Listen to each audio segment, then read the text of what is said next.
Ever feel like you're just trying to figure people out? Like you meet someone and think, how would I even start to describe them? Yeah, it's like navigating this complex maze of personality sometimes. Exactly. So today we're grabbing a sort of linguistic compass, and we're going to dive deep into describing personality in English. Right. And the aim isn't just like handing you a list of words. It's more about equipping you with a real feel for how to use language to capture who someone is, essentially.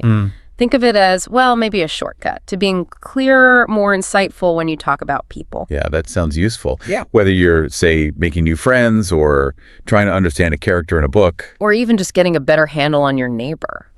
Right. So what we'll cover is first the basics.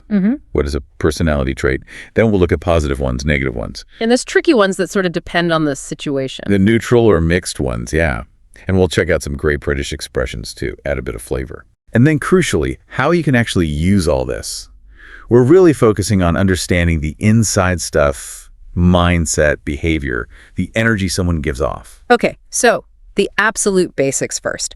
What actually is a personality trait? Okay, yeah, let's break that down. Fundamentally, it's a word or maybe a phrase that helps us describe how someone typically behaves. Right, or their character, their general attitude. Exactly. Think of them like patterns, recurring ways someone tends to think or feel or act across different situations. And these patterns help us build a sort of mental picture of who that person is, what makes them, well, them.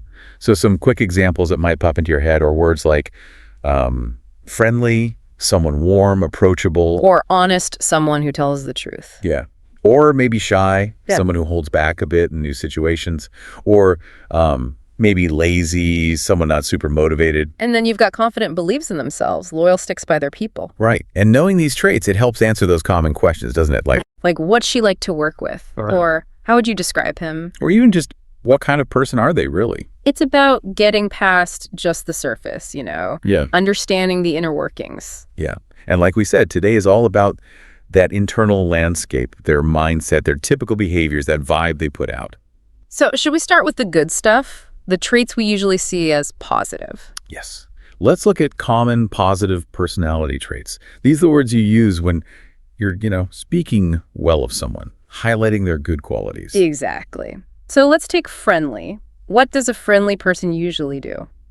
Well, they generally like talking to people, right? They're easy to approach, seem welcoming. And kind. Kind is more about caring for others, showing concern for their feelings, their well-being. Okay. And hardworking. That one's pretty clear. Yeah, puts a lot of effort in, dedicated to what they're doing. Then there's loyal. That suggests someone who's really steadfast, supportive of friends, family. To people who have your back. Exactly. You can count on them. Absolutely.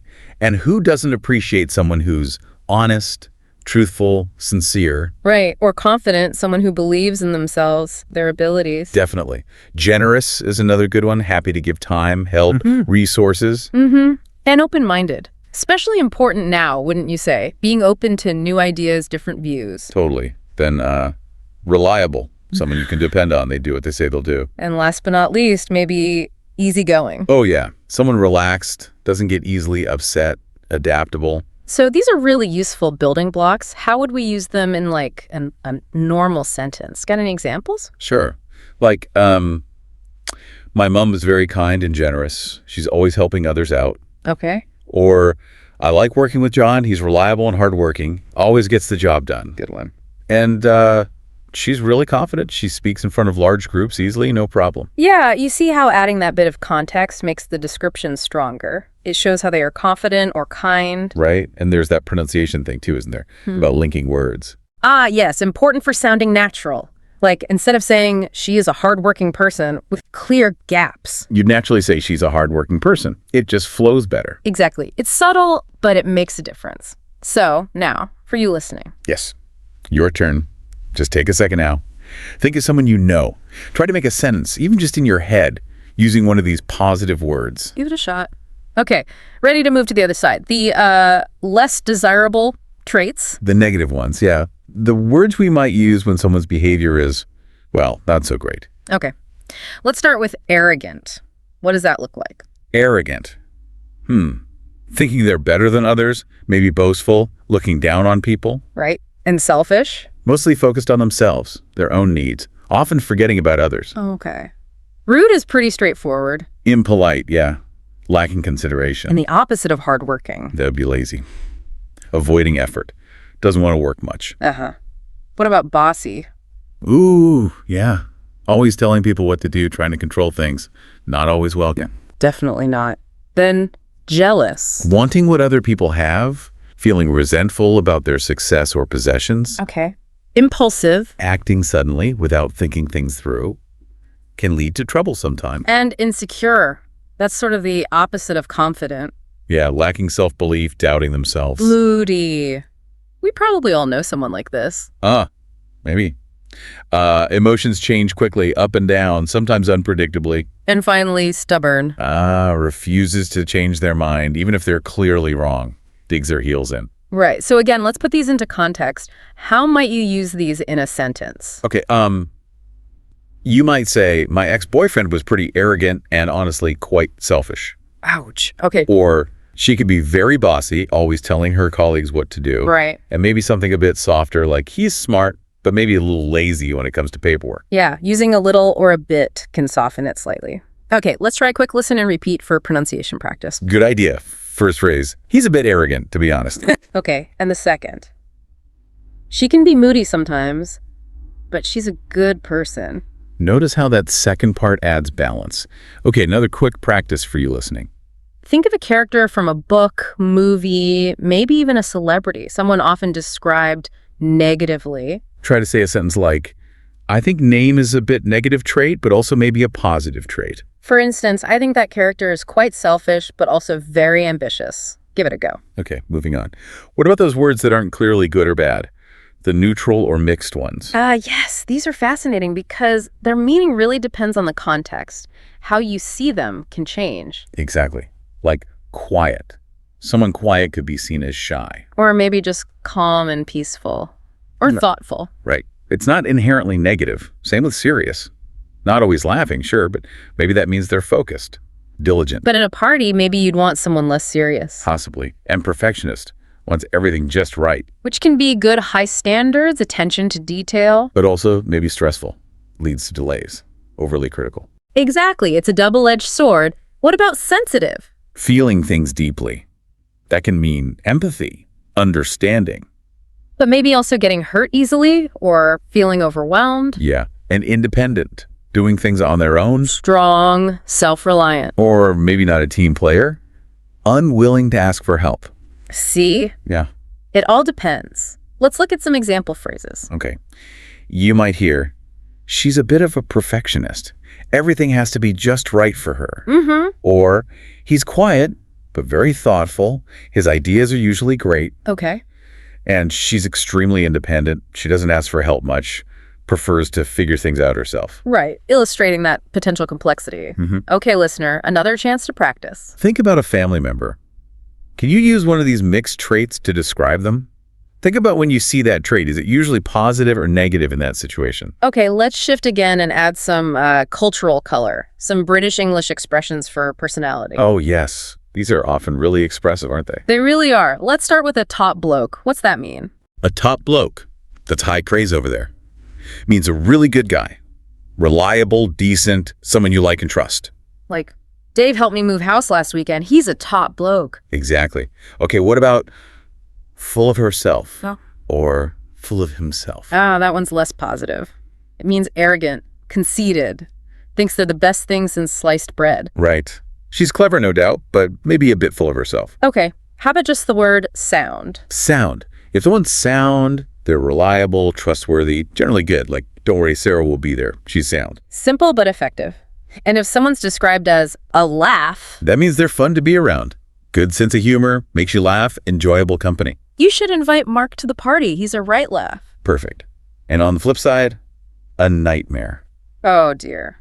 That's someone really difficult to deal with. Causes problems, stress. Trying to organize this trip with him has been a complete nightmare. Yeah, you get the picture. These are great for adding color. Maybe try saying them out loud, listener. Get the feel for them. Good idea. Now let's see how this vocabulary might actually sound in a quick natural chat. Okay, we've got a mini dialogue. Two people talking about a new flatmate. Right, here it is. So what's your new flatmate like? She's really friendly and easygoing, which is great, but also a bit messy, if I'm honest. Uh-huh. Okay. Sounds like a fun person, though. Yeah, definitely. She's definitely a laugh. We get along really well, actually. So notice how they used friendly, easygoing, positive traits. Then messy, which is maybe more neutral or slightly negative, depending on your view. And finished with that British expression, a laugh. It flows quite naturally, doesn't it? It does. So listener, why not try that yourself? Swap flatmate for someone you know, colleague, friend, whatever. Have that quick imaginary chat. It's great practice for fluency. Okay, time for a quick quiz just to help lock in some of these words. Sounds good. I'll give a description. You listening at home, see if you can pick the main trait. Ready? Question 1. This person always helps others, gives gifts, and supports people. What are they? That would be generous. Okay. Question 2. This person never changes their mind, even if they're wrong. They just won't budge. That sounds very stubborn. Question 3. This person gets sad or angry very easily. Their emotions are up and down. Moody. Definitely moody. Question 4. This person loves being around others, talks a lot, enjoys social events. Could be outgoing or maybe extroverted. Right. And last one, question 5. This person does what they want without really thinking about what might happen next. That's impulsive. How did you do? Hopefully that helped reinforce things a bit. Now, thinking back, we set you a speaking challenge earlier. Ah, yes. The challenge was, how would you describe your best friend's personality? Using maybe 2 positive traits, 1 negative, a British expression if you like, and something about their habits. And we gave an example. Let's hear it again. My best friend is really funny and honest, but he's also a bit stubborn sometimes. He's a top bloke, though always there when I need him. He tends to stay up too late watching TV. See how that pulls everything together.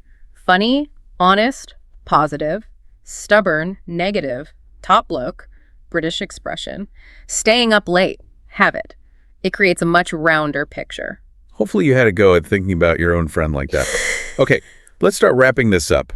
Time to think about taking this forward. So, we've covered a lot of ground today. Positive words like kind, confident. Negative ones like rude, lazy. Those mixed ones like quiet or perfectionist. And those fun British bits like sound or a nightmare. And the key takeaway for practice is really to use them. Think about people you know. Describe them, even just in your head. Or characters in shows or books. That's a great tip, actually. Yeah, the real-world application tip. Next time you're watching something, pause it. Think, okay, how would I describe that character right now? Say it out loud. He seems confident, or just being a bit impulsive there. That act of recall is so powerful for making vocabulary stick. Absolutely. So hopefully after this deep dives, you feel you've got a wider range of words, maybe feel a bit more fluent, and definitely more confident describing people. And for one last challenge to really cement this, over the next day or so, try to describe 3 different people you interact with. Aim to use at least 6 new words or phrases from today's deep dive. And say it out loud or record it on your phone. Actually producing the language is key. Exactly. It makes a huge difference. Well, if you found this deep dive helpful, please do follow us. Maybe leave a review if you have a moment. It really helps others find us and share with anyone who might be interested. Absolutely. Until next time, keep observing, keep learning, and keep describing. Stay curious.